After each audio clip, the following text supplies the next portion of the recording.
In 2007, Steve Jobs introduced the first smartphone to consumers, and now this is the first time that technology was literally in our hands. And that's when we began putting it in the classroom. By 2015, the District Administration Journal stated that 66% of districts were going to be investing heavily in tablet computing, as well as 67 of them were going to be putting money into Wi-Fi and infrastructure. Other places that they were spending money was in data security, cloud computing, personal computers, professional development, software subscriptions. But really, what's the cost that's all involved in this? All while we're trying to raise our children to give them a well-rounded educational experience, we're putting all of our money into these infrastructures, the hardware and the software and subscriptions, while we're crying that we can't pay our teachers enough and that we have to cut the arts and athletics and the extracurricular activities. This is what makes our young children so well-rounded. There was an article that was written by Harold Wensington, Technology and Achievement, the Bottom Line. And there he stated, states are pouring large amounts of money into statewide technology plans and often found that the increased expenditures did not lead to increased test scores. They said that the link between classroom computing and student achievement was shaky at best. Why are we putting all of our money into this unproven theory that computers will help our children achieve? And our teachers, our elementary age teachers, they spend their years not studying computer science and how to put together applications, but their problem is they want to learn about children's development. Their goal is to help and develop healthy, well-rounded, educated children with the ability to learn. Their skills are teaching children how to, by engaging them and encouraging them, by mediating their problems, and by educating them the basic facts. Technology is for a global audience. Our elementary school kids are just coming out of their homes for the first time and being put into social situations where they're dealing with people who think differently than they do and do things differently than they do. The use of this new information devices deeply affects the development of the cognitive and emotional processes in our young people because it transforms the way that they think.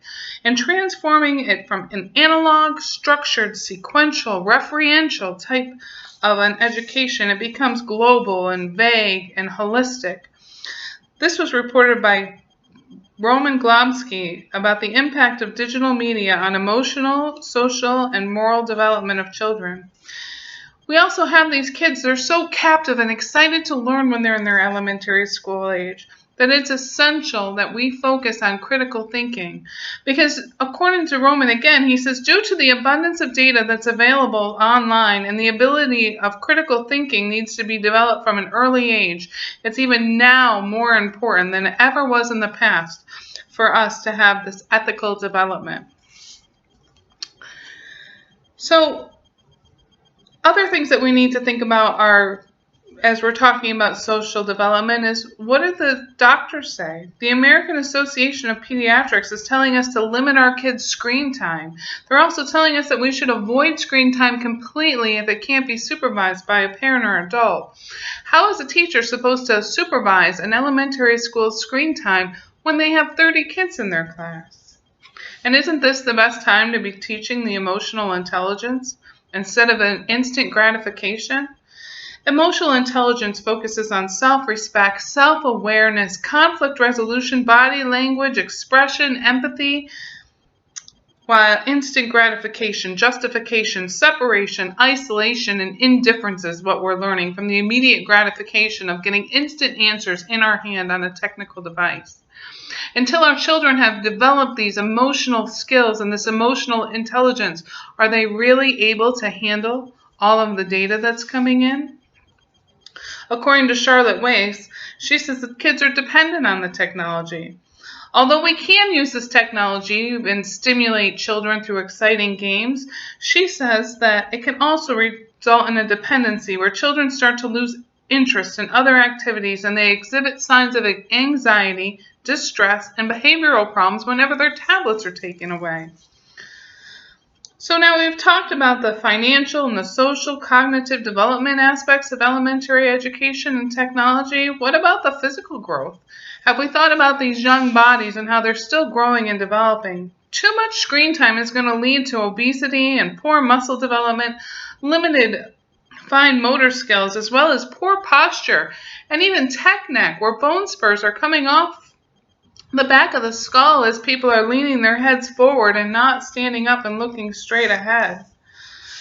Technology is going to come into these children's lives. They are going to need to understand how to use it. They are going to want to use it. I want to use it. I enjoy the technology that I have in my life, the ease of mobile computing and having a smartphone in my hand, being able to do my shopping and manage my banking and my household, as well as keep track of things, doing research and understanding and learning about events. And all of these things are great and wonderful things that this technology has brought into our life. But before we put these devices in our children's hands, we need to teach them. We need to raise them up. We should be investing our money into all different opportunities for them to grow and to explore outside and away from a screen. When they can interact with other people, they can learn about culture and community, they can come together and learn to solve each other's problems, help each other out, have empathy for each other's situations, instead of isolating themselves when they're in a group of other children sitting behind a screen. Why not give one child a set of flashcards and let them drill the other? Let them learn how to work together and to solve problems together before they learn how to just punch into a keyboard and look up the answer that'll best suit their immediate need.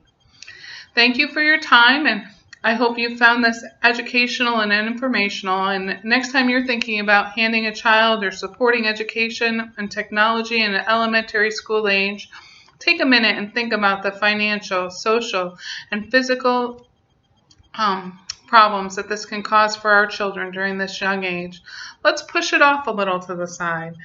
Technology is going to come, but let's let it be a supplement to a well-rounded, healthy lifestyle. Thank you.